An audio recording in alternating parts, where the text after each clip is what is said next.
ሰላም በዓለም ዙሪያ ያላችሁ የተስፋ ቲቪ ተከታታዮች፣ ይህ በየሳምንቱ የሚቀርብ ስለ እውነት የተሰኘ ፕሮግራማችን ነው። በዚህ ፕሮግራማችን ስብከቶች፣ እንዲሁም ውይይቶች፣ የህይወት ምስክርነቶች ይኖራሉ። ይሄ ደግሞ ሙስሊም ወንድሞቻችንን በወንጌል ለመድረስ ካለን ፍላጎት የተነሳ እግዚአብሔር የሰጠን እድል ነው። እንግዲህ በዓለም ዙሪያ ሆናችሁ ይህን ፕሮግራም የምትከታተሉ ወንድሞቼና እህቶቼ በድጋሜ ሰላም ለእናንተ ይሁን። የዛሬው ፕሮግራማችን የሚሆነው የስብከት ፕሮግራም ነው። በዚህ የስብከት ፕሮግራም ላይ የኃጢአተኞች ወዳጅ ኢየሱስ በሚል ርዕስ እንነጋገራለን። እንግዲህ እውነተኛ አስተማሪ የሰው ልጆችን ነፍስ በእውነተኛ ትምህርት የሚያገኝና የሚለውጥ እግዚአብሔር ነው። ስለዚህ ሁላችንም በእግዚአብሔር ፊት እንጸልያለን፣ እንዲያስተምረን፣ ቃሉን እንዲገልጥልን። እንግዲህ ሁላችሁም ባላችሁበት ቦታ መጽሐፍ ቅዱስን ገልጣችሁ የምንነጋገራቸውን ሀሳቦች አብራችሁ እንድትካፈሉ በጌታ ፍቅር እጠይቃለሁ። መጀመሪያ ግን ጌታ እንዲያስተምረን እንጸልያለን። እግዚአብሔር አምላካችን ሆይ በጌታችን በኢየሱስ ክርስቶስ ስም ስለ ምሕረት፣ ስለ ቸርነትህ፣ ስለ በጎነትህ በመስቀል ላይ ስለተከፈለልን ዋጋ ስላመለጥነው እግዚአብሔር ሆይ ስላመለጥንበት ያንተ ትድግና ያንተ ማዳን ስለሰጠህን የዘላለም ሕይወት ስለ ኃጢአት ስሬት እግዚአብሔር ሆይ ስለ ኃጢአት ይቅርታ ስላመለጥንበት ከገሃነብ እሳት ስለወጣንበት ስለበዛ ፍቅርህ ስለ በጎነትህ እናመሰግንሃለን። ጌታ ሆይ አንተ የሰዎችን ልብ ሁሉ ታውቃለህ።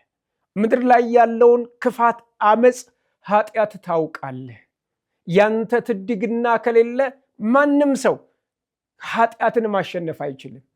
አንተ ነህ የሰው ልጆችን ከኃጢአት የምታድነው። አማኑኤል አንተ በመካከላችን ስታድር ከድንግል ማርያም ስትወለድ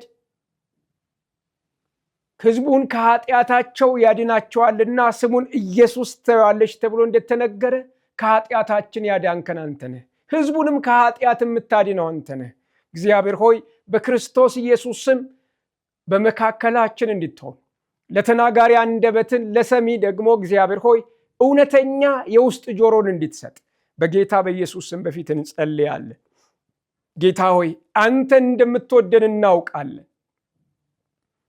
አንተ አምላክ ሁሉን ቻይ፣ ሁሉን አዋቂ፣ ሁሉን አድራጊ ሆነህ ሳለ ለእኛ ካለ ከታላቅ ፍቅር የተነሳ ሰውነትን ገንዘብ አድርገህ በምድር ተመላልሰሃል። ይህ ያንተን ፍጹም የማይናወጥ ፍቅር ያሳያል። እግዚአብሔር ሆይ አሁንም ይህን ፍቅር ላልደረሳቸው፣ ይህ ፍቅር ላልገባቸው ሁሉ በመንፈስህ እንድታብራራ እንድትገልጥላቸው በዚህ ሰዓት ለነፍሳቸው እንድትናገር በጌታ በኢየሱስ ስም በፊት እንጸልያለን። እግዚአብሔር ሆይ ይህ ዓለም ብዙ ሰባኪ ብዙ አስተማሪ ያለው ነፍስ ራሷን ትሰብካለች። ዓለም ራሱን ይሰብካል። ዲያብሎስ ራሱን ይሰብካል። ስጋ ራሱን ይሰብካል። እግዚአብሔር ሆይ ብዙ ድምፆች ወደ ሰው ልጆች ጆሮ ይገባሉ። አንተ ግን ይህን ሁሉ ድምፅ በቃል ጉልበት ጸጥ እንድታደርግ ያንተን ድምፅ እንድንሰማ ያንተን ትምህርት እንድንማር ሕይወታችን እንዲለወጥ አብረህን እንድትሆን በጌታ በኢየሱስ ክርስቶስ ስም በፊት ጸለይን። ጌታ ሆይ ደግሞ ይህን እውነት እንዳይሰሙ በተለያየ መንገድ የሚሰራ የዲያብሎስ አሰራር በጌታ በኢየሱስ ክርስቶስ ስም የፈረሰ እንዲሆን ጸልያለሁ። ጌታ ሆይ አንተ እውነተኛ አምላክ ነህ። ሁሉን ታውቃለህ። ለልባቸው ለነፍሳቸው እንድትናገር የኔን ድካም እንድትጠቀም በመንፈስህ እንድትሰራ እግዚአብሔር ሆይ ቃልህን እንድታብራራልን እግዚአብሔር ሆይ የሰውን ኃጢአት የተሸከመች ነፍስ ነፃ እንድታወጣ ከኃጢአት ባርነት ብዙዎችን እንድታድን በጌታ በኢየሱስ ክርስቶስ ስም በአንተ ፊት እንጸልያለን። ጌታ ሆይ የሁሉ ነገር ባለቤት አንተ ነህ። የሚሳና አንዳች ነገር የለም። እግዚአብሔር ሆይ ኃጢአት ከብዶበት ከሸክሙ ሊላቀቅ የሚፈልግ ብዙ ሰው አለ። እግዚአብሔር ሆይ እነዚህን ሰዎች ነፃ እንድታወጣ ሸክማቸውን እንድታራግፍ ከዘላለም የገሃነብ እሳት ነፃ እንድታወጣቸው ሕይወትን ሰጥተህ ልጆች እንድታደርጋቸው በፊት እንጸልያለን። እግዚአብሔር ሆይ በኃጢአት የተማረረች በኃጢአት የዛለች በኃጢአት የደከመች መነሳት ያቃታትን እሷን ነፍስ እንድትደርስላት እንጸልያለን። ቃልህ እንደሚናገር እናንተ ደካሞች ሸክም የከበደባችሁ ሁሉ ወደ እኔ ኑ እኔም አሳርፋችኋለሁ ብለሃል። ለዓለም ሕዝብ እግዚአብሔር ሆይ ነፍሱ በኃጢአት ለዛለች ሕዝብ ማረፍን እረፍትን እንድትሰጥ ሸክማቸውን እንድታራግፍ ቀንበራቸውን እንድትሰብር በጌታ በኢየሱስ ስም በፊት እንጸልያለን። እግዚአብሔር ሆይ በዚህ ሰዓት የታመሙ ቢሆኑ እግዚአብሔር ሆይ ልባቸው የተሰበረ በኃጢአት ቀንበር ውስጥ ያሉ በሱስ ቀንበር ውስጥ ያሉ እግዚአብሔር ሆይ በጥላቻ ቀንበር ውስጥ ያሉ በተለያየ ኃጢአት ቀንበር ውስጥ ያሉትን ነፃ እንድታወጣ ቀንበራቸውን እንድትሰብር በጌታ በኢየሱስ ክርስቶስ ስም በፊት እንጸልያለን። እግዚአብሔር ሆይ አንተ እንደ ሰው አይደለህም። አንተ ሁሉን ታውቃለህ። እኛ ሰው ኃጢአት ሲሰራ በኃጢአት መንገድ ሲሄድ ሰውየውን እንጠለዋለን። አንተ ግን የኃጢአተኞች ወዳጅ ነህ። ለምን በምን ምክንያት እንደሚሰራ የአቅሙንም ሁኔታ ትረዳለህ። አዳኝ ነህና አዳኝ የሚያስፈልጋቸውን ታውቃለህ። በክርስቶስ ኢየሱስ ስም እንድትታደጋቸው ጸልያለሁ። በየትኛውም ሁኔታ በየትኛውም ቦታ ሆነው ይህንን ፕሮግራም የሚከታተሉ እህቶችና ወንድሞች በክርስቶስ ኢየሱስ ስም ይሄ ቃል ልባቸው ውስጥ ገብቶ የኃጢአት ሸክማቸውን እንዲያራግፍ በኢየሱስ ክርስቶስ ስም ጸልያለሁ። አንተ ከሰማይ የወረድከው ከድንግል ማርያም የተወለድከው በሰውነት ኃጢአታችንን የተሸከምከው ስለኛ የሞትከው ኃጢአትን ከሰው ልጆች ሁሉ ላይ ባንተ በሚያምኑት ላይ የተቀመጠውን ኃጢአት ለማራገፍ ነውና በኢየሱስ ክርስቶስ ስም አሁንም እግዚአብሔር አንተን ለሚሹት ሁሉ የኃጢአትን ይቅርታ እንድታበዛ ቀንበራቸውን እንድትሰብር ጸልያለሁ። ጌታ ሆይ ሰውን ሁሉ ትወዳለህ። የፍቅር መገለጫ ነፍስህን አሳልፈ መስጠትህ ነው። ነፍሱን ስለ ወዳጆቹ አሳልፎ ከመስጠት የሚበልጥ ፍቅር ለማንም የለውም ይላል ጌታ ሆይ። እግዚአብሔር ሆይ አንተ ደግሞ ይህንን አድርገኸዋል። ይህን ሕዝብ በፍቅር እንድታቀፍ ጸልያለሁ። በእርሱ የሚያምን ሁሉ የዘላለም ሕይወት እንዲኖረው እንጂ እንዳይጠፋ እግዚአብሔር አንድያ ልጁን እስኪሰጥ ድረስ ዓለምን እንዲሁ ወዷልና ይላል። እግዚአብሔር በክርስቶስ ኢየሱስ ስም ይህን ፍቅርህን እንዲረዱ እንድታበራላቸው እንድትገልጥላቸው ልባቸውን እንድትነካ እንጸልያለን። በየትኛውም ሁኔታ ውስጥ ሆነው በኃጢአት ሸክም ውስጥ ያሉ ይህንን በሰሙ ጊዜ እነሱ ላይ ያለ የትኛውም የኃጢአት ቀንበር እንዲሰበር እጸልያለሁ። እግዚአብሔር ሆይ እንደምትወደን እናውቃለን። አሁንም ደግሞ በቃል ተናገረን። ስለ ሁሉ እናመሰግንሃለን። በጌታ በኢየሱስ ስም ብለን ጸለይ። ጌታ ይባረክ። እንግዲህ ጸሎታችን ንፋስ እንደበዛበት ደመና ዝም ብሎ የሚገፈፍ ዝናብ እንደሌለው ደመና ፍሬ የሌለው ሳይሆን ጌታችን ጋር የሚደርስ ጌታችን የሚመልሰው ጸሎት ነው። በእርግጠኝነት ጌታ ይመልሳል። ልባቸውን ለጌታ ያዘነበሉ ሰዎችን ያገኛቸዋል። የኃጢአት ቀንበራቸውን ከነሱ ላይ ያነሳል ብዬ አምናለሁ። እግዚአብሔር ፍቅር ነው፣ የሰው ልጆችን ሁሉ ይወዳል። ዛሬ ርዕሳችን የኃጢአተኞች ወዳጅ የኃጢአተኞች ወዳጅ ተብሎ የሚጠራውን ክርስቶስ ኢየሱስን እናነሳለን። እንግዲህ ኃጢአት ለሰው ልጆች ጨለማ ነው። እንደ ኃጢአት ያለ ለሰው ልጆች በሽታ የለም። በመጽሐፍ ቅዱስ ታላቅ በሽታ፣ ታላቅ ድህነት፣ ታላቅ ብስቁልና ማለት ኃጢአት ነው። አንድ ሰው ድሃ ነው ለማለት አፋችንን ሞልተን የምንናገርበት ነገር ቢኖር ኃጢአተኛ ከሆነ ነው። ምክንያቱም ኃጢአት ያለበት ሰው እግዚአብሔር የለው። እግዚአብሔር የሌለው ሰው የእግዚአብሔር የሆነ ነገር የለውም። እግዚአብሔር ነገር የሌለው ሰው ደግሞ ድሃ ነው። ስለዚህ ድህነት፣ ጥልቅ ድህነት ማለት ኃጢአት ነው። በሽታ ማለት ታላቅ በሽታ ብለን ከምንጠራቸው ስጋዊ በሽታዎች በላይ ትልቅ በሽታ ማለት ኃጢአት ነው።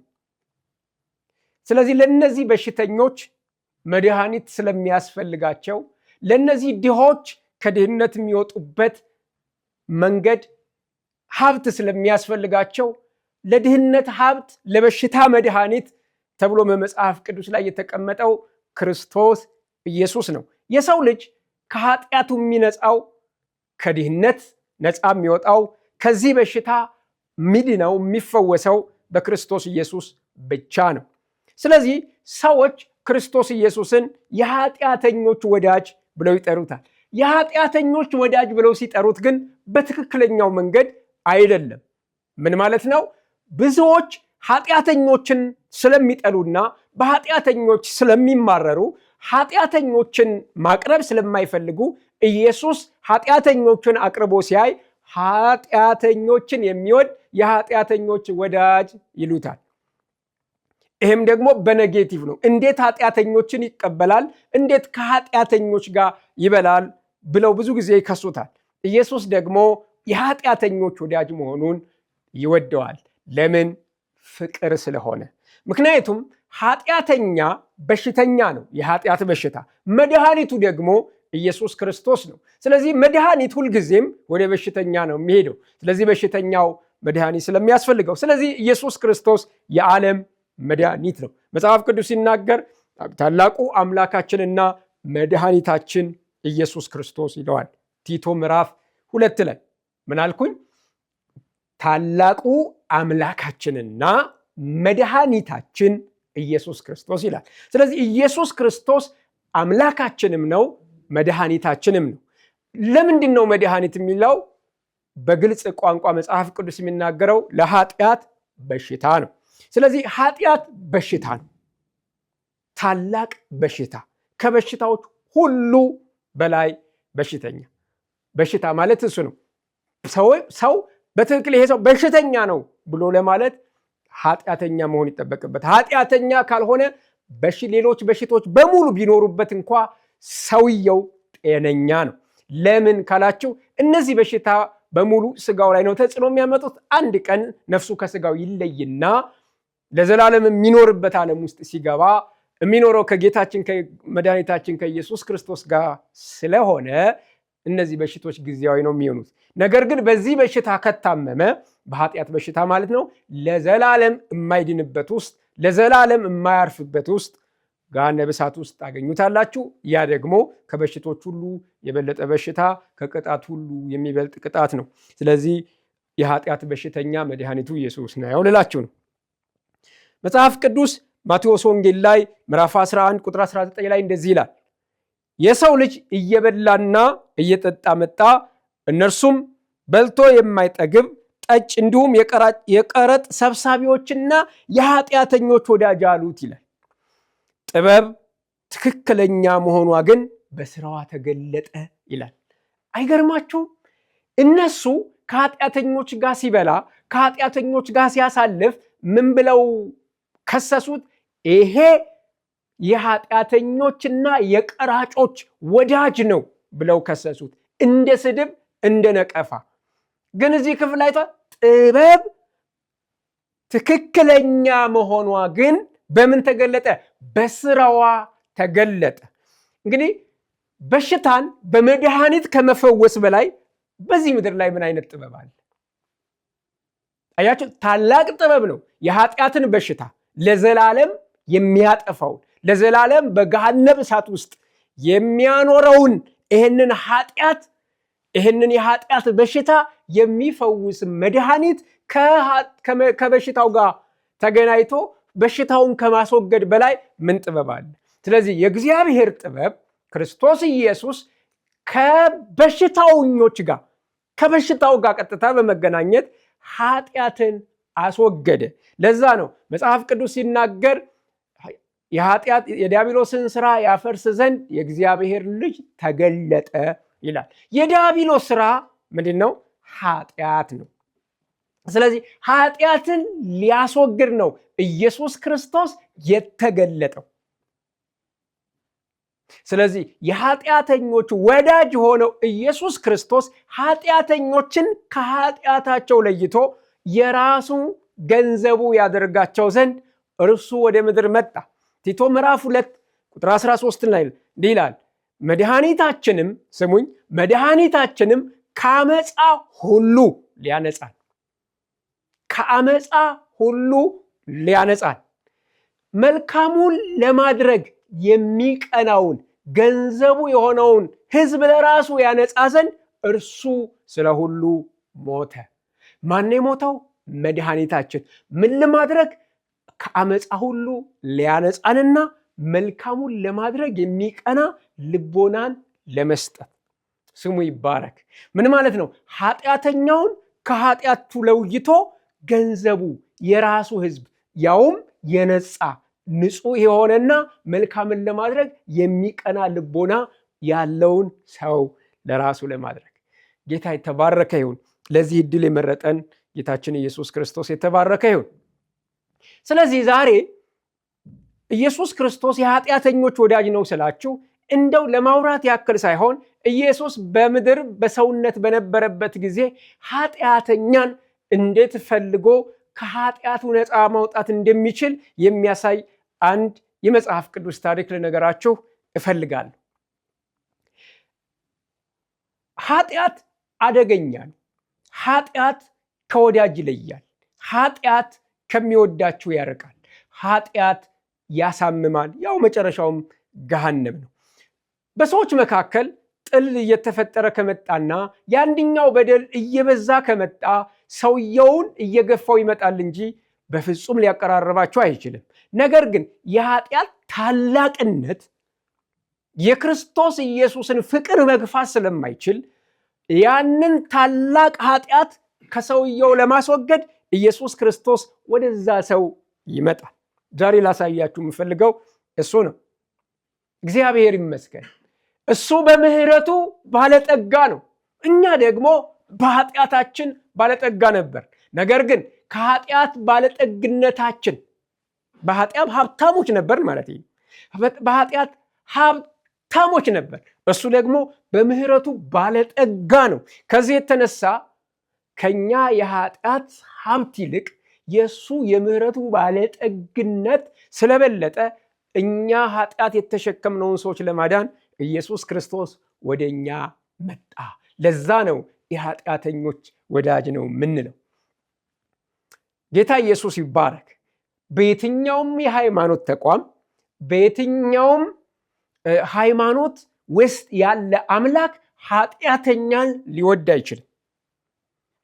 ከተሳደበ፣ ለምሳሌ በእስልምናው ሙሐመድን ከተሳደበ ግደሉት፣ ኦር እስልምናን የሆነ ነገር ካደረገ እንዲህ አድርጉት፣ እንዲህ ይደረግ፣ እንደዛ ይደረግ ይባላል። በክርስቶስ ኢየሱስ ግን ቀኝህን ለሚመታ ግራህን ስጥ፣ ጥላቶችን ውደድ፣ ለሚያሳድድ መርቅ፣ የሚያሳድድህን ጸልይለት እያለ ይናገራል። ስለዚህ ኢየሱስ ክርስቶስ የኃጢአተኞች የክፉ ሰዎች ወዳጅ ነው። ነገር ግን ኃጢአታቸውን ይጠላል፣ እነሱን ይወዳል። ስለዚህ ኃጢአታቸውን ከነሱ ላይ በመለየት ገንዘቡ የራሱ ሕዝብ ያደርጋቸዋል። በጣም ብዙ ጊዜ እኛ የምናስበው አንድ ሰው ኃጢአት ሲሰራ ኃጢአቱንና ሰውየውን ለይተን ማየት አንችልም። ምን እናደርጋለን? ኃጢአት ከሰራ ሰውየው መወገድ አለበት፣ ወንጀል ከሰራ ሰውየው መወገድ አለበት ብለን ነው የምናስበው። እግዚአብሔር ግን እንደሱ አይደለም የሚያስበው።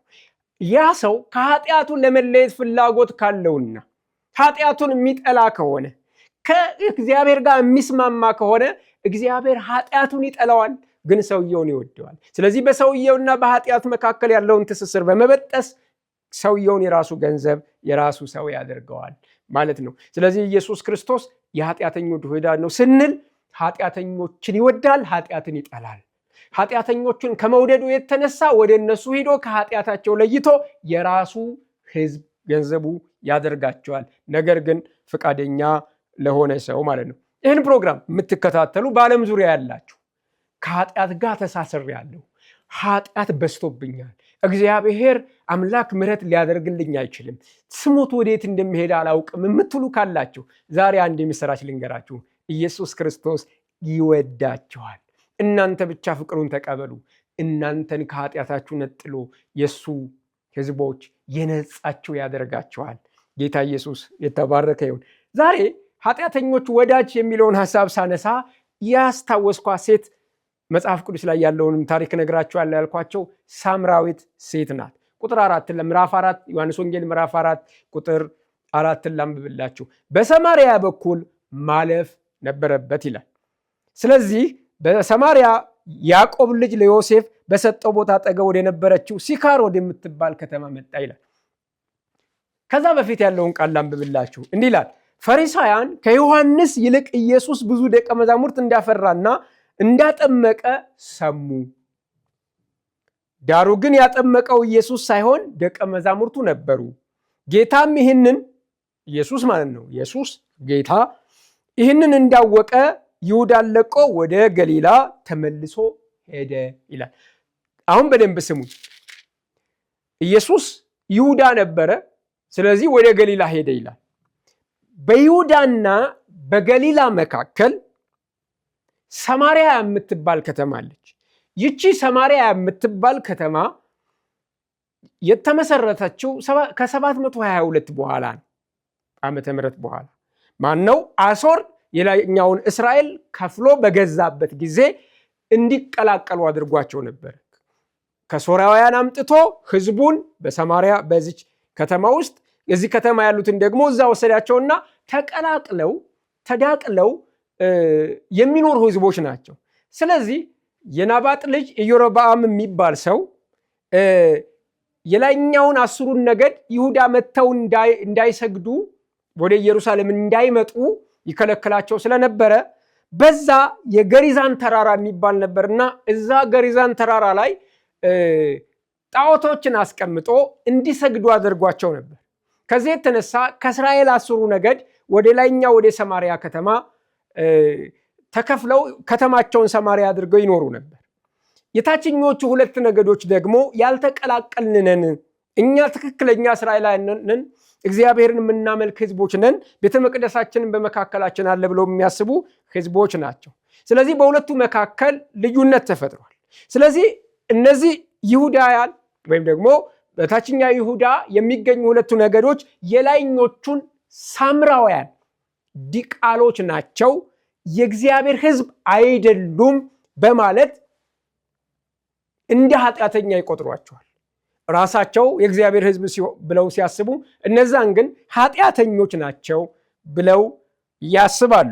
እንደውም ኢየሱስ ክርስቶስን ታስታውሱ ከሆነ አንተ አጋንንት ታምራ አለብህ ሳምራዊ ነህ ይሉታል። ሳምራዊ ማለት ዲቃላ ማለት ነው፣ የተቀላቀለ ማለት ነው።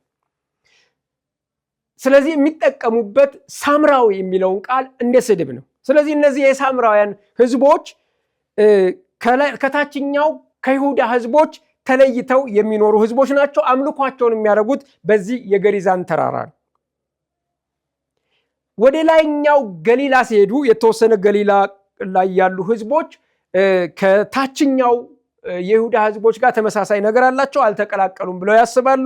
ስለዚህ የይሁዳ ያሉት ወደ ገሊላ ሄዳሉ፣ የገሊላ ያሉት ደግሞ ወደ ታች ይሁዳ ይመጣሉ።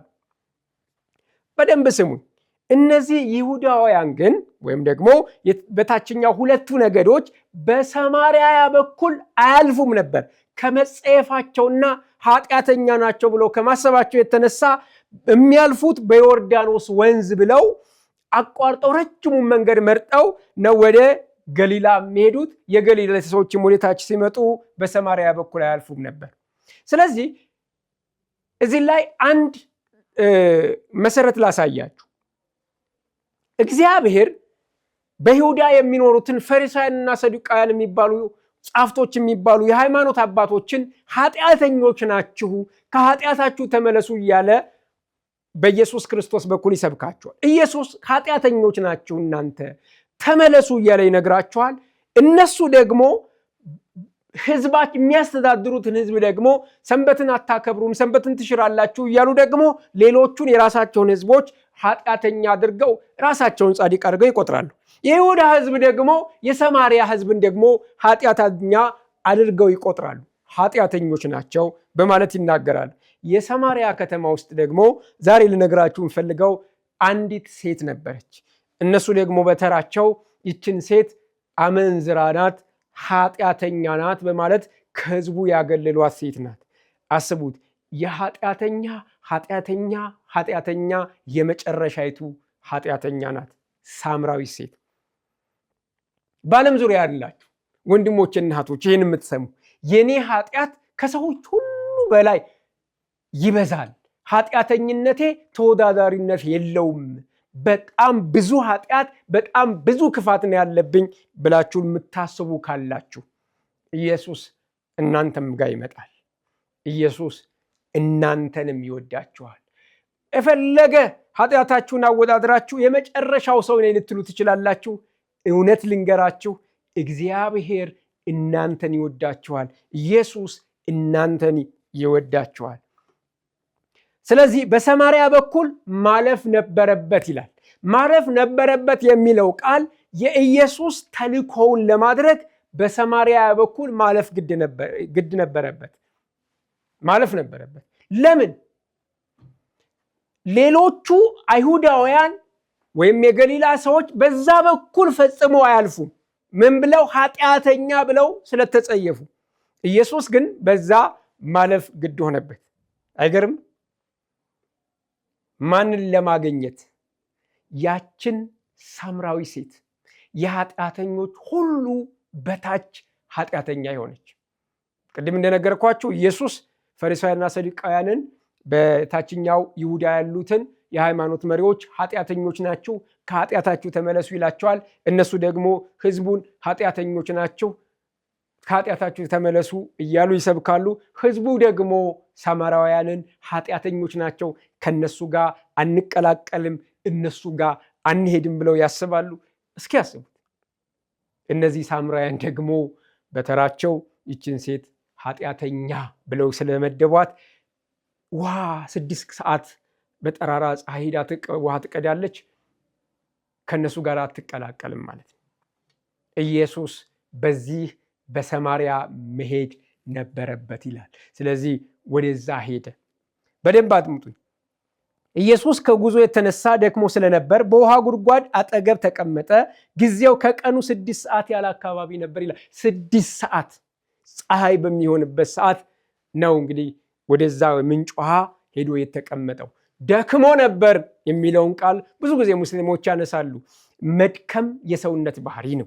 ኢየሱስ ክርስቶስ ወደ ገሊላ ሄደ፣ ወደ ሰማርያ ሄደ፣ ተቀመጠ፣ በላ ስንል ኢየሱስ ክርስቶስ በምድር ላይ ሲመላለስ የነበረው በሰውነትም ጭምር እንጂ በአምላክነት ብቻ አይደለም። ስለዚህ በሰውነቱ ተቀመጠ።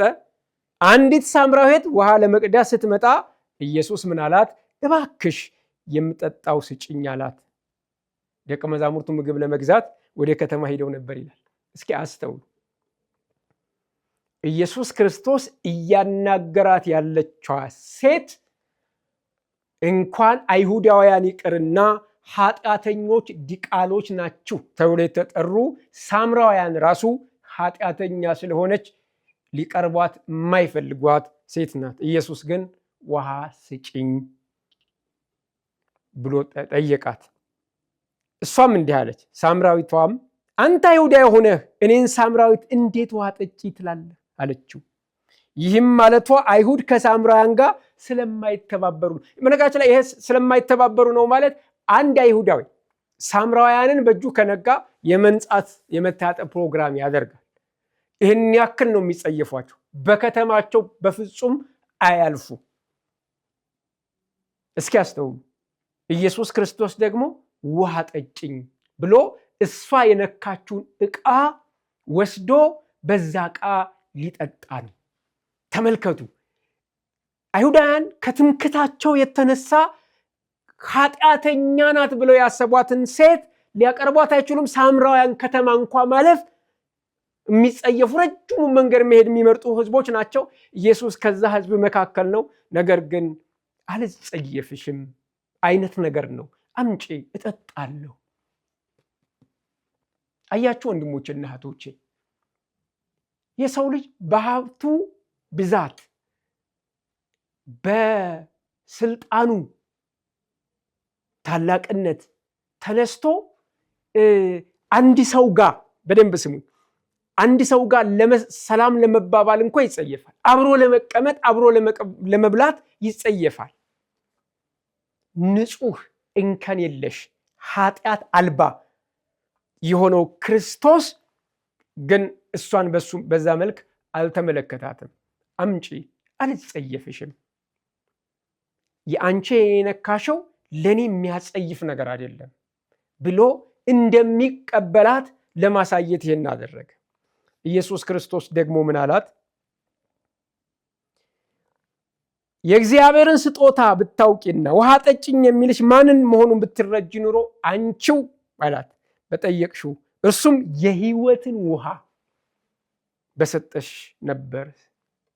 እስኪያስቡት በጌታ በኢየሱስ ይሄ ኢየሱስ ፊቷ ቆሞ ውሃ ጠጭኝ ውሃ ስጭኝ የሚላት ከጉድጓድ ቀርታ የምሰጠውን ውሃ ነው። እርሱ ግን የሕይወትን ውሃ የሚሰጥ ነው።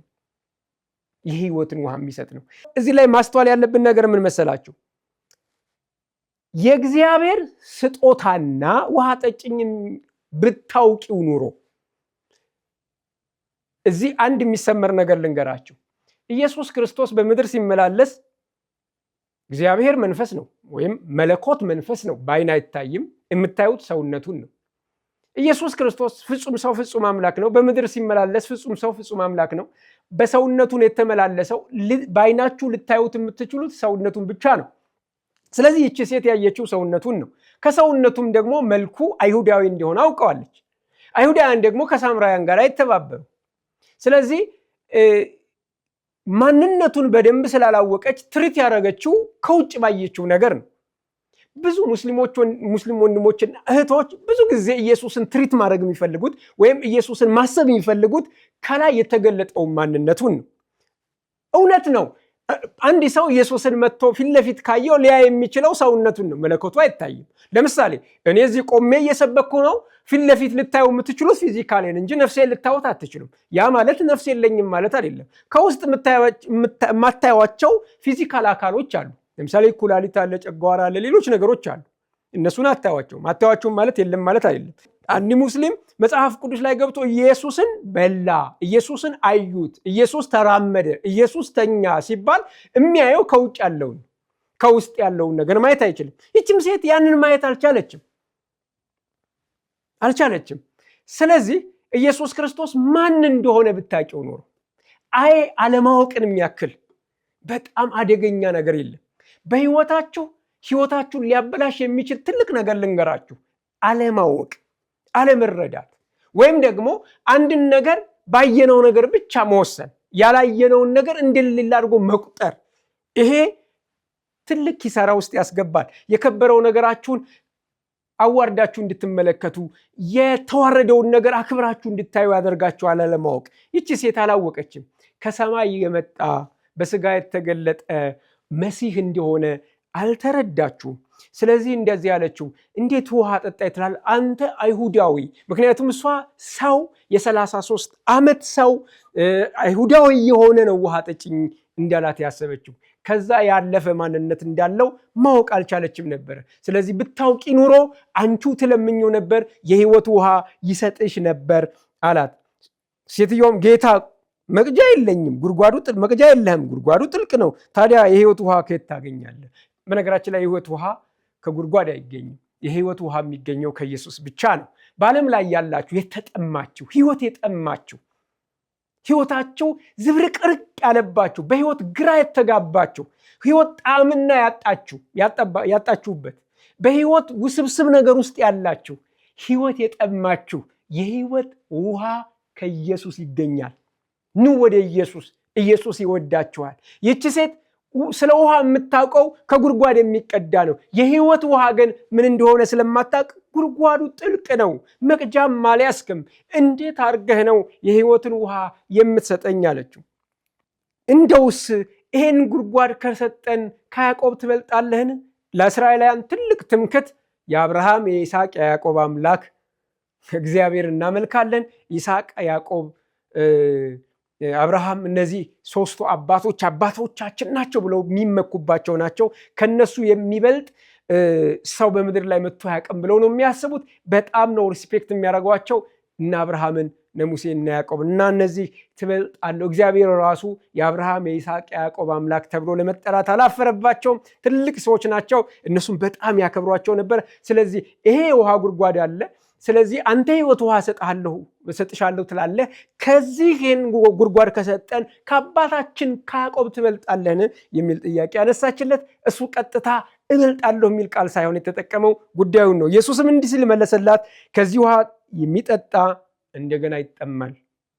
እኔ ከምሰጠው ውሃ የሚጠጣ ግን ከቶ አይጠማም። እኔ የምሰጠው ውሃ በውስጡ የሚፈልቅ የዘላለም ሕይወት ውሃ ምንጭ ነው። ጌታ ይባረክ። እስኪ ያስቡት፣ የሕይወት ውሃ ብዬ የምለው እኔ እያላት ነው። አንድ ሰው አንድ ጊዜ ከጠጣው በኋላ በሕይወቱ የዘላለም ሕይወት ውሃ ምንጭ ነው።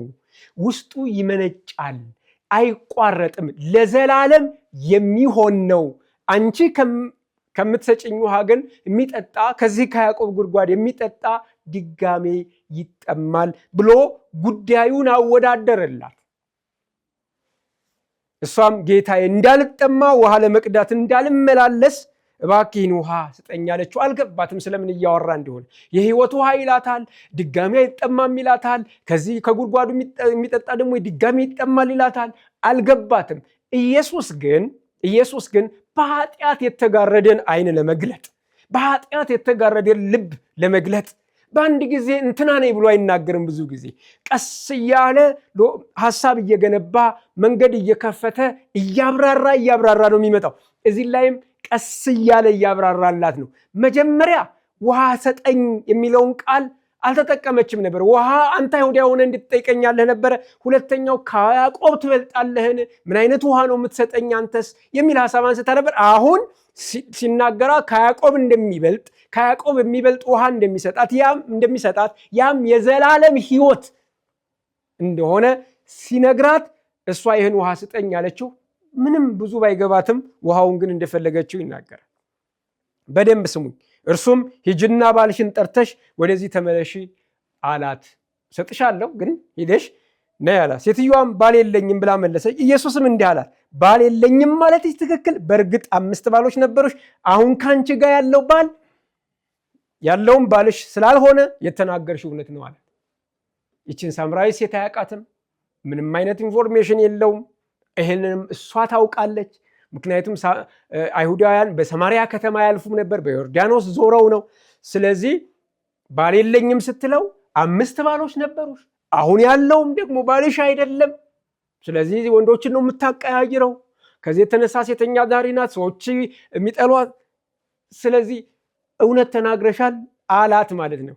ይቺ ሴት ሌላ አዲስ መረጃ ከኢየሱስ አገኘች። ምን አይነት መረጃ አገኘች? ቅድም አንድ አይሁዳዊ 33 ዓመት የሞላው አንድ አይሁዳዊ ነው፣ ወጣት ነው፣ እዛ ተገኝቷል። ይህን ነበር የምታውቀው። የሆነ ያልገባትን ነገር እየተናገረ ነው። የዘላለም ሕይወት ውሃ ምንጭ ከውስጥ ይፈልቃል፣ እኔ የምሰጠው ውሃ የሚጠጣ ድጋሚ አይጠማም ይላታል። እሷ ይህን ውሃ ፈልጋለች፣ ነገር ግን ማን እንደሆነ አልገባትም። ከሰውነት የዘለለ ከፍ ያለ ነገር እንዳለው ለማሳየት ይህን ነገር ተናገረ። እሷም ጌታዬ አንተ ነቢይ እንደሆንክ አያለሁ። አባቶቻችን በዚህ ተራራ ላይ ሰገዱ፣ እናንተ አይሁድ ግን ሰው መስገድ ያለበት በኢየሩሳሌም ነው ትላላችሁ አለች። አያችሁ፣ አሁን ጥያቄዋ አንድን አይሁዳዊ ሰው ከመጠየቅ ባለፈ ነቢይን እየጠየቀች እንደሆነ ስለገባት ስለ አምልኮ ጥያቄ ጠየቀች። አያችሁ፣ ምንም ኃጢአተኛ ብትሆኑ፣ ኃጢአታችሁ ምንም የከበደ ቢሆን፣ ከሰው ተለይታችሁ ሰው የሚያውቀው ኃጢአት እንኳን የምትሰሩ ብትሆኑ፣ አንዳንዶቻችሁ ጭፈራ ቤት ገብታችሁ የምትጠጡ የምታጨሱ በጣም ብዙ ወንጀሎችን የምትሰሩ ብትሆኑም የውስጠኛው ማንነታችሁ እውነተኛውን አምላክ ይፈልጋል። እስኪ ቆም ብላችሁ አስቡ። እስኪ ባላችሁበት ቦታ ይህንን ነገር ለማየት ሞክሩ። ውስጣቸው እግዚአብሔር የሚፈልግ ነገር አለ። ይቺ ሴት የመጨረሻ ኃጢአተኛ ናት። ከህዝቡ ተለይታ ኃጢአተኛ ተብላ የተመደበች ታፔላ የተለጠፈላት ሴት ናት። ኃጢአተኛ፣ አመንዝራ ሴት የምትባል ከህዝቡ ጋር የማትቀላቀል ነገር ግን የነብይነት ምልክት ሲያሳያት ያለችበትን ሁኔታ ሲነግራት ቀጥታ ያደረገችው የአምልኮ ጥያቄ ነው። የአምላክ ጥያቄ፣ ማንን ነው የማመልከው፣ እንዴት ነው የማመልከው የሚል ጥያቄ ነው ያቀረበችው። ኢየሱስም እንዲህ አላት፣ አንቺ ሴት በዚህ ተራራ ሆነ በኢየሩሳሌም ለአብ የማትሰግዱበት ጊዜ እንደመጣ እመኝኝ። እናንተ ሳምራውያን ለማታውቁ ትሰግዳላችሁ፣ እኛ ግን ድነት ከአይሁድ ስለሆነ ለምናውቀው እንሰግዳለን። በእውነት የሚሰገዱ ለአብ በመንፈስና በእውነት የሚሰግዱ ጊዜ ይመጣል፣ አሁንም መጥቷል ይላታል። ለአብ የሚሰገደው በእውነትና በመንፈስ ነው።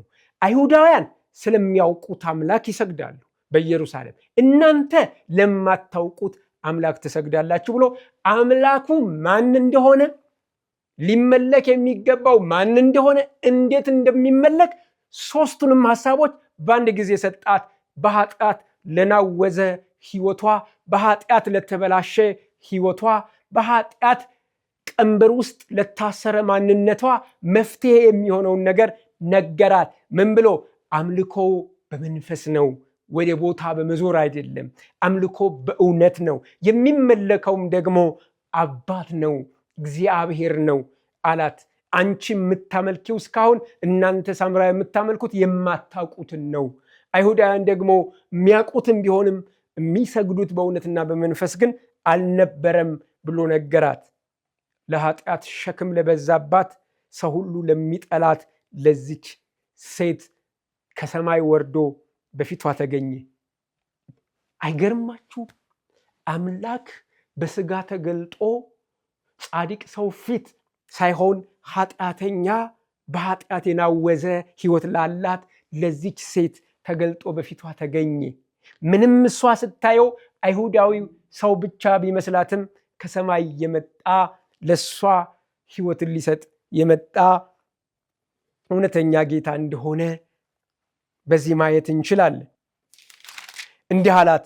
እንዲህ አለች ሴትዮዋ ይህን ስትሰማ፣ ክርስቶስ የሚባል መሲህ እንደሚመጣ አውቃለሁ፣ እርሱ ሲመጣ ሁሉን ነገር ይነግረናል አለችው ይላል። በደንብ አሁን ስሙኝ፣ በደንብ ስሙኝ። እዚህ ጋ ነው ወሳኙ ነገር ያለው። እዚህ ጋ ነው መፍትሄ ያለው። እዚህ ጋ ነው ለውጥ ያለው። ለእኛ መልእክት ያለው እዚህ ጋ ነው። ነቢይ እንደሆነ ገብቷታል። ነገር ግን አይሁዳዊም ይሁን ሳምራዊም ይሁን በእውነትና በመንፈስ ያለ ቦታ፣ ያለ ጊዜ ገደብ፣ ያለ ሁኔታ ገደብ እንደሚመለክ ማምለኪያ መንገዱ በዛ እንደሆነ ሲያስረዳት ይሄንን ዋና ነገርና የመጨረሻ መልእክት ይዞ የሚመጣው ነቢይ ሳይሆን መሲህ ነው አለች። ይሄንን የሚነግረን መሲሁ ነው። ምንም ኃጢአተኛ ብትሆን አምላክን የሚፈልግ ታሪክን የሚያውቅ ማንነት በውስጧ ነበረ። መሲሁ ይመጣል የሚል የሚጠብቁት መሲህ ነበረ። በብሉይ ኪዳን የተነገረለት መሲህ ኢየሱስ ክርስቶስ ጌታ ነው። ስለዚህ ኢየሱስም እንደዚህ አላት፣ የምነግርሽ እኮ እኔ እርሱ ነኝ ሲል ገልጦ ነገራት። መሲህ መሆኑን ነገራት ይላል። በደንብ ስሙ። ኢየሱስ ክርስቶስ ሙስሊም ወገኖቻችን እንደሚናገሩት ከላይ እንደምታዩት ከላይ እንደምትሰሙት ሰው ነቢይ ብቻ ሳይሆን መሲህ ነው። መሲህ ብቻ ሳይሆን ከሰማይ የመጣ ታላቅ አምላክ መድኃኒት ነው። ይቺ ሴት መጀመሪያ ስታየው ቅድም እንደነገርኳችሁ ልታይ የምትችለው ፊዚካል የተገለጠበትን ሰውነት ነው። ከሰውነቱ ተነስታ ልትል የምትችለው አንተ አይሁዳዊ ነህ፣ እኔ ከሳምራዊ ሴት ጋር እንዴት ህብረት ታደርጋለህ? ውሃ ትጠይቀኛለህ ነበረ። ሁለተኛ ትንቢት ሲነግራት፣ መገለጥ ሲነግራት፣ ያለበትን ሲነግራት ነቢይ ነው አለች። አያችሁ፣ መገለጡ የመጣው በማየት ብቻ ሳይሆን በመስማትም ነው። ድጋሜ ደግሞ መሲህ መሆኑን ሲነግራት አሃ፣ ስለዚህ ኢየሱስ ክርስቶስ አንድ አይሁዳዊ ብቻ ሳይሆን ነቢይ ብቻ ሳይሆን መሲህም ነው። መሲህ ብቻ ሳይሆን አምላክም ነው። እንዴት? የህይወትን ውሃ መስጠት የሚችል ህይወት መስጠት የሚችል አምላክ ብቻ ስለሆነ። ስለዚህ ገባት። ስለዚህ እንደዚህ አለች። ሴትዮዋም ቁጥር 28 ሴትዮዋም እንስራዋን ትታ ወደ ከተማ ተመለሰች። ለሕዝቡም ያደረገውትን ሁሉ የነገረኝን ሰው ኑናዩ እርሱ ክርስቶስ ይሆንን አለች። እነሱም ከከተማ መጥተው ወዳለበት ደረሱ ይላል። መጥተው አመኑ ይላል። እስኪያስቡት ወንድሞችና እህቶች፣ አንድ ነብይ ብቻ ቢሆን ኖሮ በዚህ መልክ ባልተረዳችሁ ነበረ። እሱ ጌታም ነው። ወንድሞችና እህቶች፣ ምንም ያክል ኃጢአተኛ ብትሆኑ፣ የመጨረሻ ኃጢአተኛ ብትሆኑ ኢየሱስ ወደ እናንተ ይመጣል። ኢየሱስ ወደ እናንተ ይመጣል። በጣም ይወዳችኋል። ከኃጢአታችሁ ለይቶ ሊባርካችሁ ኢየሱስ ክርስቶስ ይፈልጋል።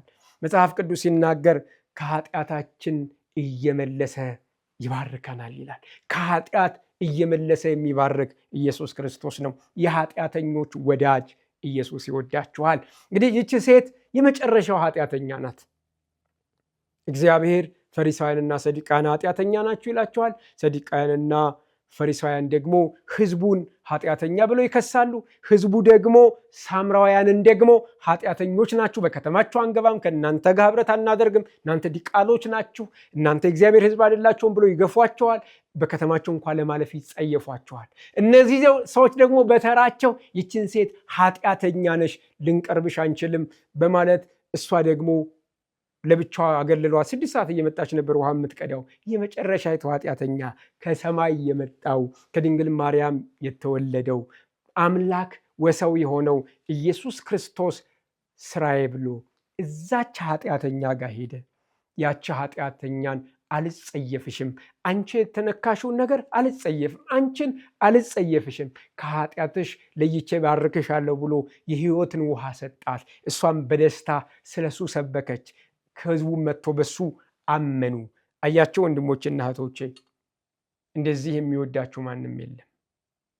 መጽሐፍ ቅዱስ ሲናገር ሮሜ ምዕራፍ 5 ላይ እንደዚህ ይላል፣ እርሱ ስለ ኃጢአተኞች ሞቷልና የእግዚአብሔርን ፍቅር በዚህ እናውቃለን ይላል። ኃጢአተኛን የሚወድ ለኃጢአተኛ የሚሞት እዛው ሮሜ ምዕራፍ 5 ላይ እንዲህ ይላል፣ ስለ ቸር ሰው እንደው ስለ ጻድቅ ሰው በጭንቅ የሚሞት ሰው ሊገኝ ይችላል። ምናልባት ለበጎ ሰው ደግሞ ልታገኙ ይችላላችሁ የሚሞት ሰው። ስለ ኃጢአተኛ ግን ነፍሱን የሚሰጥ ማንን ታገኛላችሁ? ስለ ክፉ ስለ ጠላት ራሱን አሳልፎ የሚሰጥ ማንን ታውቃላችሁ? ኃጢአታችሁን የሚያስወግድ ከኃጢአታችሁ አንጽቶ ልጆች የሚያደርግ እንደ እግዚአብሔር ያለ እንደ ኢየሱስ ያለ ማንን ታገኛላችሁ? እንደ ኢየሱስ ያለ ማንም የለም። ኢየሱስ የኃጢአተኞች ወዳጅ ነው። ኢየሱስ የኃጢአተኞች ወዳጅ ነው። ጌታ የተባረከ ይሁን። እንግዲህ በዓለም ዙሪያ ሆናችሁ ይህንን ፕሮግራም እየተከታተላችሁ የነበራችሁ ስለ ኢየሱስ የኃጢአተኞች ወዳጅነት የገባችሁ፣ ኃጢአተኞችን ይወዳል፣ ኃጢአትን ይጠላል። ስለዚህ ኃጢአተኛውን ከኃጢአቱ ለመለየት ኢየሱስ ክርስቶስ ከመጨረሻው ኃጢአተኛ ተብሎ እስከተመደበው ራሱን ኃጢአተኛ ብሎ እስከጠራው ሰው ድረስ መጥቶ ከኃጢአቱ ለይቶ የራሱ ሕዝብ እንደሚያደርገው ተነጋግረናል። ይህንን የሰማችሁ በተለያየ ኃጢአት ውስጥ እየናወዛችሁ ያላችሁ፣ ከዚህ ኃጢአት ማን ያድነኛል ብላችሁ የምትሉ ዛሬ በዚህ ሰዓት ንስሐ ብትገቡ፣ በዚህ ሰዓት ከክርስቶስ ጋር ብትስማሙ፣ በልጁ በኢየሱስ ክርስቶስ ደም ከኃጢአታችሁ አንጽቶ ልጆቹ ያደርጋቸዋል። ከገሃነመ እሳት ማምለጣችሁን አሁኑ እርግጠኛ ትሆናላችሁ። ወንድሞችና እህቶቼ፣ ምናልባት ይህንን ጌታ መከተል እፈልጋለሁ፣ ወዳጅ እውነተኛ ወዳጅ ነው፣ በተስተካከለ ነገር ላይ በአማረ ነገር ላይ ብቻ ሳይሆን ኃጢአቴ በበዛ ጊዜ የሚያቀፈኝ ወደ ራሱ የሚያስጠጋኝ የሚወደኝ ወዳጅ እንደ ኢየሱስ አላገኘም ብላችሁ የምታምኑ ካላችሁ ከኔ ጋር አብራችሁ ንስሐ ትገባላችሁ። ከዛ እንጸልይላችኋለን። እግዚአብሔር ሆይ እኔ ኃጢአተኛ ነኝ፣ እኔ በደለኛ ነኝ። ኃጢአቴን በደሌን ይቅር በለኝ። ኢየሱስ ክርስቶስ ጌታ እንደሆነ ስለ እኔ ኃጢአት ሰው ሆኖ መጥቶ በመስቀል ላይ ስለ እኔ እንደሞተ ከሙታን እንደተነሳ ወደ ሰማይ እንዳረገ እኔን ከራሱ ጋር ለማኖር ተመልሶ እንደሚመጣ አምናለሁ። ዓለምን፣ ኃጢአትን፣ ዲያብሎስን፣ የሥጋን ሥራ ክዳለሁ። ኢየሱስ ክርስቶስ ጌታ እንደሆነ በልቤ አምኜ ባፌ መሰክራለሁ። ስሜን በሕይወት መዝገብ ላይ ጻፍልኝ። ስለወደድከኝ አመሰግንሃለሁ። በጌታ በኢየሱስ ስም አሜን። ጌታ ይባረክ። እግዚአብሔር በቤቱ ያጽናችሁ። እግዚአብሔር መንፈሱን ይስጣችሁ። እግዚአብሔር ጽናቱን ይስጣችሁ። በነገር ሁሉ ተከናወኑ። ይችን ባላችሁባት ከልባችሁ አምናችሁ ባፋችሁ ይችን ቃል ይህንን ባላችሁበት ቅጽበት የእግዚአብሔር ልጅ ትሆናላችሁ። ከገሃነመ እሳት እንደዳናችሁ እርግጠኛ ሁኑ። የዘላለም ሕይወት እንዳገኛችሁ እርግጠኛ ሁኑ። ጌታ ደግሞ ለዘላለም ያጸናችኋል። እግዚአብሔር ይባርካችሁ፣ ፊቱን የሚያብራላችሁ። እግዚአብሔር በነገር ሁሉ መከናወንን ይስጣችሁ። ምናልባት መማር የምትፈልጉ ስልክ እናስቀምጣለን፣ ቴሌግራም ግሩፕ እናስቀምጣለን። በዛ ኮንታክት ማድረግ ትችላላችሁ። እናስተምራቸዋለን። በአካባቢያችሁ የሚያስተምር ሰው ጋር እናገናኛቸዋለን። ጌታ ዘመናችሁን ይባርክ። ይህ በየሳምንቱ የሚቀርብ ስለ እውነት የተሰኘ ፕሮግራማችን ነው። ሳምንት በሌላ ፕሮግራም እስከምንገናኝ መልካም ሳምንት። ሻሎም